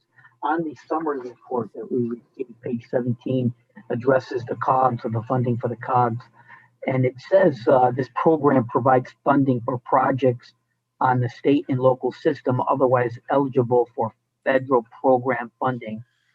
So can you speak to that? Are these funds being leveraged, or are we paying for, I guess, using state bonding here to pay for the COG or reconstruction of roads or bridges in lieu of federal money in order to expedite the project? Or maybe you can explain that a little bit. Commissioner, I see that Mark was the first one to liven his mic, so I didn't know which one was going to turn around and jump for this, but I got both Bob and Mark. So Mark, you livened first, so go ahead, please. Okay, I believe that what the senator is referring to is the LIFE program, which is administered through the COGS. It's a very, very popular program because what we did is that we displaced a federal program and replaced it with a 100% state funded program. It eliminated a lot of the constraints, the federal requirements that flow through to the municipalities. It's a program where the requirements, the purpose and need for projects needs to be compliant in general with what we would have done with the federal program, but because it's 100% state funded, we do not have to meet all those obligations, and we can deliver the projects with much more flexibility and much quicker than we would otherwise. Yeah, I kind of figured that's what it was. Okay, thank you. So, and how are those amounts, I guess, decided on? You've got some COGs that are getting $12 million, and other ones are getting $2 million or $4 million. How does that determine the allocation? Darren, could you or Kelly explain that? Absolutely. Thanks, Mark. This is a parallel program to the federal program that it displaced, and it is totally based on formulas that are using the census data population. So it's the same splits that the federal program would have had just with the state funds. Got it. Okay. And it was at the similar level, so everything was meant to be just a similar program, just without the federal strings attached. I hope that helps. Yes, it does. Thank you. And Commissioner, you have in your opening statement a program called Fix It program. What's the difference between that program and the state bridge program? Darren, go ahead. So if you, this is Bob Card. Okay, Bob, go ahead, Bob, if you want to do it, go. Yeah, so State Bridge and a number of our other programs like Interstate were originally set up just to match federal funds. And so we would anticipate what the federal funds were, and we'd put together a program based on that. Through the years, we discovered that we weren't keeping up with just that amount. And so these programs, Fix a First Road and Fix a First Bridge, which are primarily 100% state funded, could pick up the slack on that, and also projects that were better done with state rather than going through all the federal things. Although we keep a number of them ready for both programs in case we get additional federal funds and we can switch it over. But it was basically the addition to the federal match program to address a definite need for asset management. Thank you for clarifying that. And that sort of segues right into my next question. Commissioner, going back to your opening comments again, you talked about and may perhaps anticipated earmark monies that we may be getting from the federal government. And then you made a comment regarding how much that we would be, I guess we need to have some bonding in place and projects ready, so to speak. Do you have any idea how much bonding that we are going to need in order to be ready?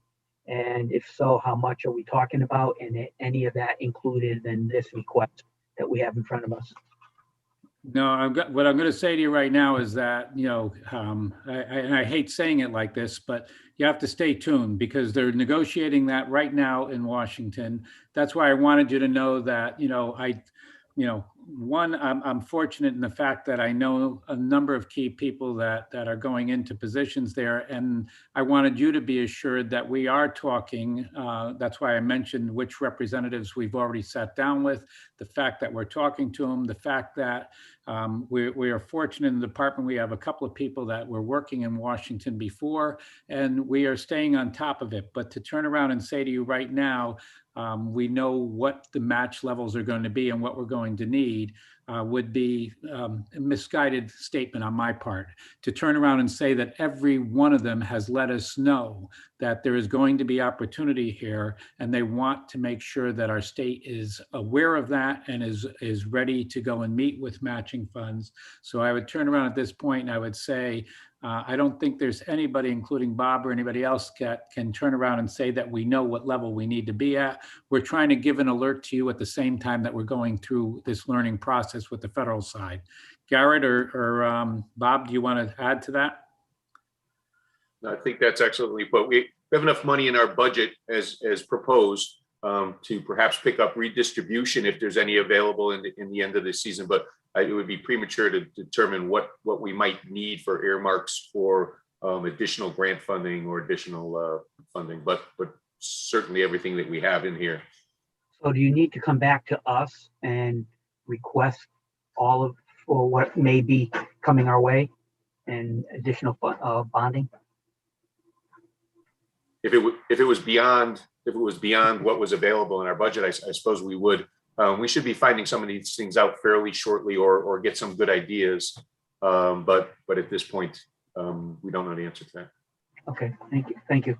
An additional question, a couple more, is I was in a meeting the other day regarding various agencies who are obviously doing what you guys are doing here today. And I asked a question because of something that was said. And I guess I'm going to make it my point by asking every agency, any of these bonded funds are being used for operating expenditures?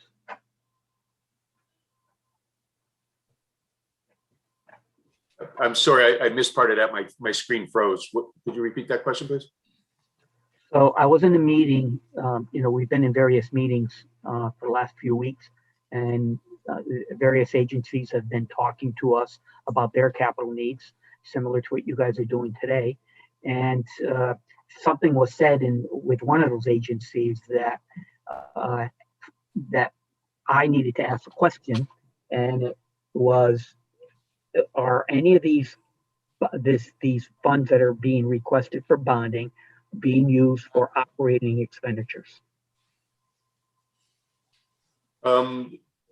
For the Department of Transportation, I don't believe so. And as it turns out, the governor has put in extra money into PAYGO to address bridge needs and repairs that have a shorter useful life than maybe the 20-year bonds. To kind of address that question for you, town aid road grants is given to the towns. We can't be exactly sure that we know it's for transportation purposes. We can't really tell if those are for operating versus capital, but from our standpoint, our PAYGO is designed for that. And when it's fully funded, we can avoid a number of those expenses.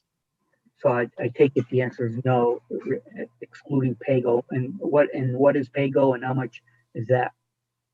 PAYGOs is an appropriated account that deals with bridge repairs and a number of smaller operations, bridge joints.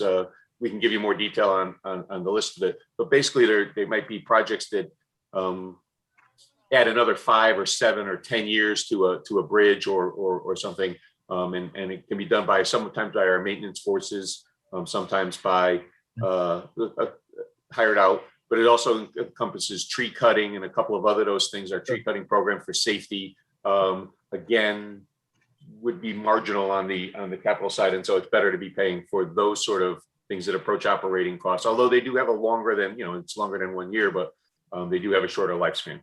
Sure. Okay, that would make sense. Thank you. I was in a meeting yesterday, and the topic came up of tolls, and I think that's an ongoing conversation. And we thought the question that was asked regarding, I know that when gantries were being proposed, particularly the last plan, I believe, the work that's being done at the West Farms Mall, West Hartford area, and one of the state reps travels there every single day, and he wanted to know is, gee, are any of this road work, is there any work that is being prepared for future gantries for tolls?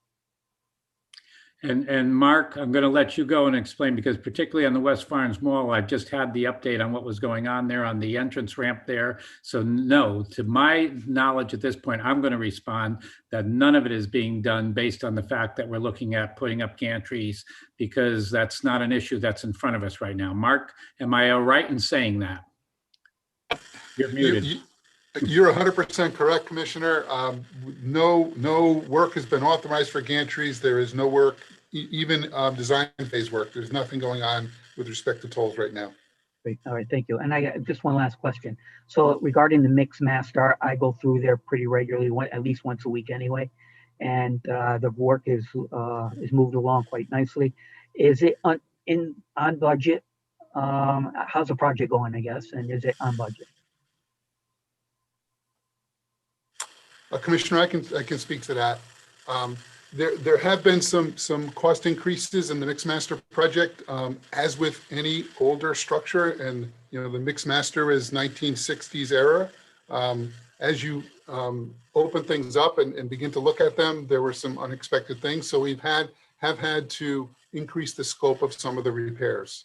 We've also taken advantage of the work areas that we've established there, and we are providing an additional operational lane. So that was one of those targeted investments that I spoke of. We have this study ongoing for the Waterbury Mix Master, what the future replacement of it might look like. And we identified that there's a choke point on I-84 westbound, and we're going to be providing a short segment, turning a shoulder into a travel lane, and we think that's going to help with congestion. So that's been incorporated into the project as well. So we are generally, I'd say the project is tracking well. We were able to recover some lost time, as the commissioner mentioned, during COVID, during reduced traffic periods. We're able to extend our work windows there, turn some night work into day work, put up a temporary lane closure around the clock to accelerate the project. So I think we're doing well. We can send you the statistics on the project budget and schedule right after the meeting, if you'd like. So Mark, by these additional lanes and the increase in the repairs, are we extending the overall life of that bridge? I think when the project came out, we were looking at maybe increasing the longevity of those roads by 25, 30 years. Is it increasing that end of it? No, that's still the goal of the project.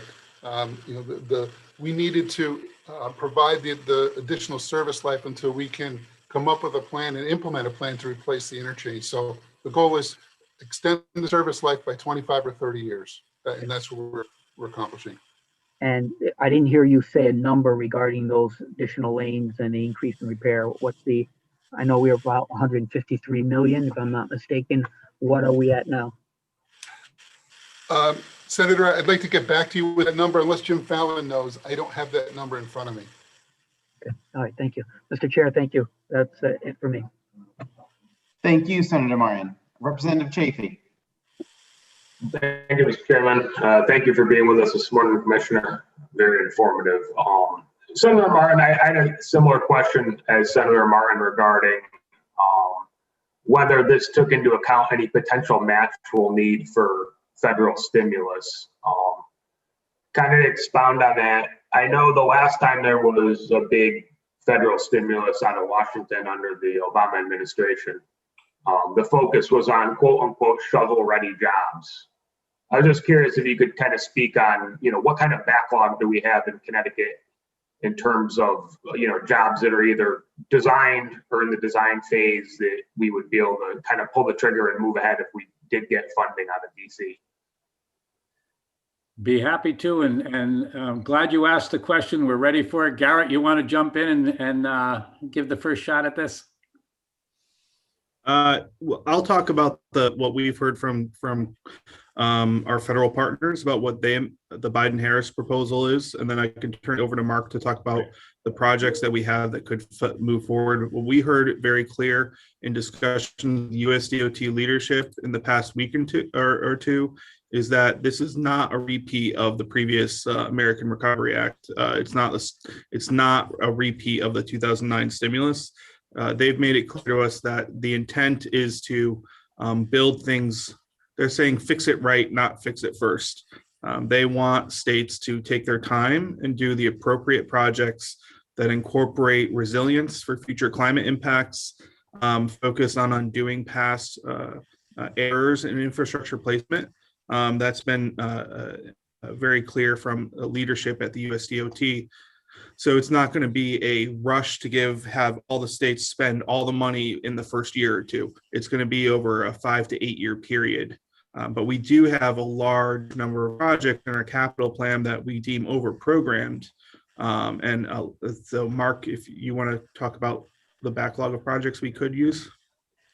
Sure, thanks, Garrett. So within our capital plan, there's this category that we call over-programmed. And those are projects that are in our development pipeline. So we're working on finalizing designs, but for which construction phase funding has not been identified yet. So we label those as over-programmed.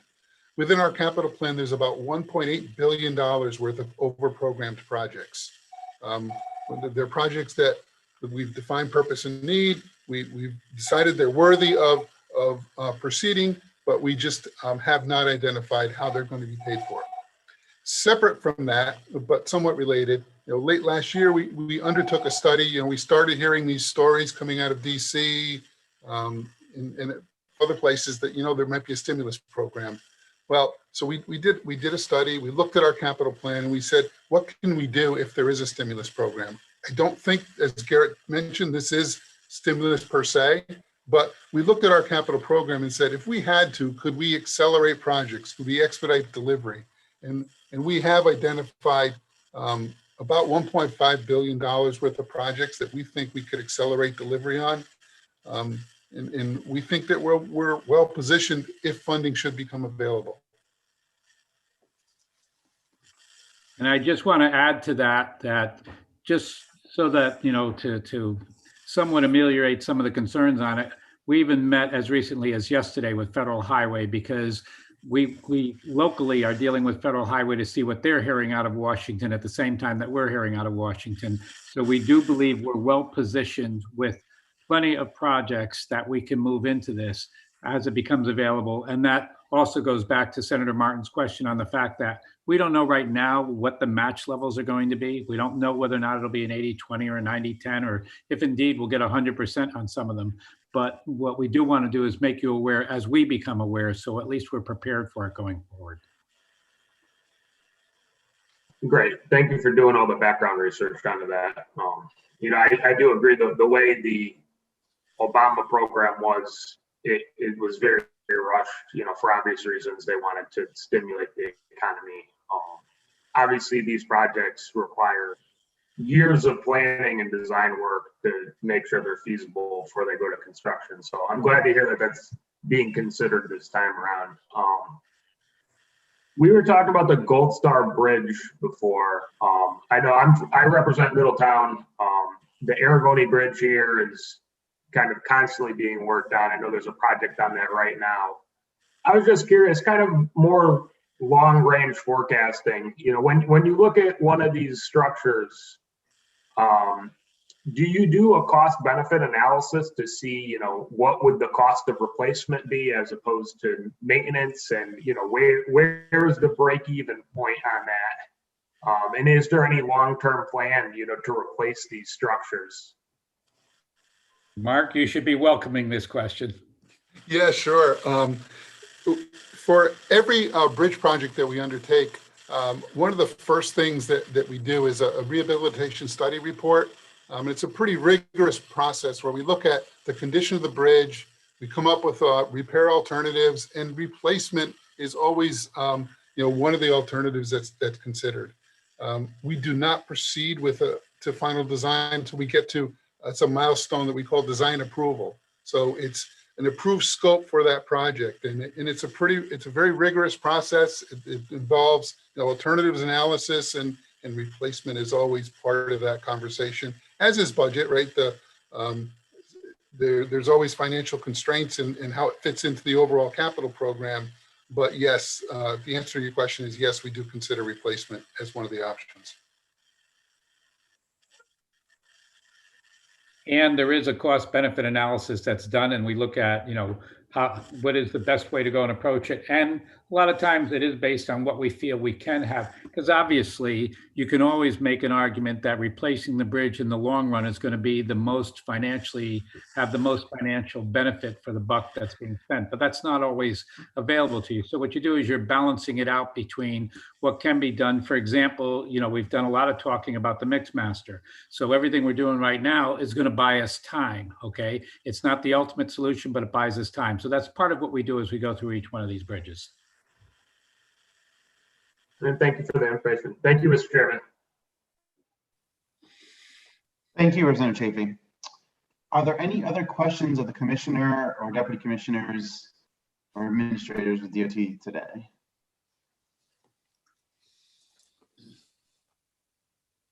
Commissioner, I am not seeing any additional questions from committee members. I just want to say thank you again for the time you provide to us, the time that your staff provides to us, and the incredible work that your entire team has done. Look, frankly, you and I have developed a good relationship over these last 3-4 years here, but that's not just because I'm chair and you're commissioner. I think through and through, you talk to Republican or Democrat, ranking member or just member of the Transportation Committee or this subcommittee, people feel confident in you and the team that you have and the thousands of employees that you have inside of your department who steered us through a very challenging time. You've taken advantage of opportunities that has presented us, and you've responded to the challenges that have been presented to us. And I just want to commend you, your team, and the entire staff for the work that they do over difficult periods of time. And thank you again for innovating and being responsive on safety issues, on challenges in our transportation system, both on the public transportation side, the mass transit side, and our roads and highways. And thank you for putting together a bold way of addressing some of those challenges while still investing in our LoCIP programs and our local bridge programs, making sure our pods are fully funded, and our local communities have the dollars they need to engage in their repavings. It's a comprehensive plan that you've put before us, and I do appreciate you responding to the challenges that we've had. And I look forward to bringing you before the Transportation Committee again pretty soon to go over our responses to the federal transportation bill, the earmarks, and all the other things that may be coming down the road in the near future that may not be part yet of this proposal. You'll be hearing from a number of us, I'm sure. And I know you want to offer some closing remarks about your team as well, but I just want to say thank you again. Well, I want to thank you for the, as I've told you before, every time I've come to one of these meetings, I have inherited a great staff and we've added to it. And some of the members that we have added on, and it continues to constantly meet the challenges that are there. And yes, it has been a very good dialogue going back to when I was president of Metro North and you demanded that I come here and talk to you. I truly do look at it as not being a partisan issue. It's how do we handle the state going forward, and the support that I've gotten from the Transportation Committee has been one of the reasons that we are as successful as we are. But I do have a great team. I'm so happy that you get to have a dialogue with them, because it ends up that instead of constantly giving answers like, we'll get back to you, you're getting the answers unfiltered. And that way there, that we're dealing with the issues that are hitting us. So thank you for your remarks. I will share them with the entire team so that they know that it is recognized that we do the public's good in the department that we're in. Thank you. Senator Casano? Yes, I want to thank you for your remarks. I will just say ditto. The preparation that went into this meeting is obvious. The relationship among all of you is just terrific. I serve on multiple committees, but I don't know any committee that has a more long-term impact on Connecticut than this committee. And I'm really pleased to see the thinking behind projects in that we're looking at not only today, but tomorrow, and you do it exceptionally well. So truly appreciate all that you've done as a team. And that word is so important. I don't see that sometimes in some places, but it's very, very apparent. You don't just walk into this meeting. You guys are prepared for it. You've worked together and it really makes a difference for us. So thank you. Thank you. Representative Carney? I just echo the comments of both Chair Lamar and Cassano. Thank you very much, thank you very much, Commissioner. I downgraded you. Thank you very much, Commissioner, for your comments. I was thinking of Tony Guerrero, I think. Thank you very much for your comments today and your presentation, especially your staff. You know, it's always nice to see familiar faces year after year. DOT certainly has some wonderful staff people who are always available to answer our questions and to provide enough background for us. So, I really appreciate that. And I look forward to continuing our good relationship as the session goes on. Thank you. And Senator Martin? Thank you, Mr. Chair. Commissioner, thank you so much again. It's really, truly a pleasure to work with you and your entire staff. So thank you. Thank you. Well, great. Commissioner, unless you have anything final you'd like to say, that will conclude our hearing today. No, when it's a positive, if I've learned nothing else, when you can leave on a positive note, run out the door. Thank you. Thank you again, Commissioner. On behalf of everyone on this subcommittee, I want to thank you for your team's tireless efforts in putting together this package. We'll be in touch with you as we move forward. I think you can see that there's going to be strong support for this package moving forward in the Finance Committee, and we do appreciate your time and effort today. Thank you. And with that, members, I want to thank you all for coming together for this hearing of the Transportation Bonding Subcommittee. And if there are any questions of our team, Representative Carney, Senator Martin, Senator Cassano, I think we'll try to pull everyone together again real quick next week to have a conversation, see if there's any changes we need to make to this, and then forward this on to the Finance Committee for final approval. Thank you. Thank you, Mr. Chair. And thank you to the staff as well. Yes, thank you, Mr. Spinella, Ms. Penn, the whole entire team for pulling this together, getting out the information that we had available to us. Again, if anyone has any questions or concerns about anything on this request, please reach out to Ann Kleza, Pam Sacato, the Department of Transportation, or any of the four of us who are chairs and ranking members. We've all worked together closely in the past on a number of issues. If there's something you see or need information on, we'll get you the information. We'll make the changes that we need to make and make sure that this is a project that we can all support moving forward. Are there any questions of members? Good job. Seeing none, Senator Cassano, we have anything else that we need to work out? No, great meeting. Thank you, everyone. Great. Thank you all, everyone. All right, bye, everybody.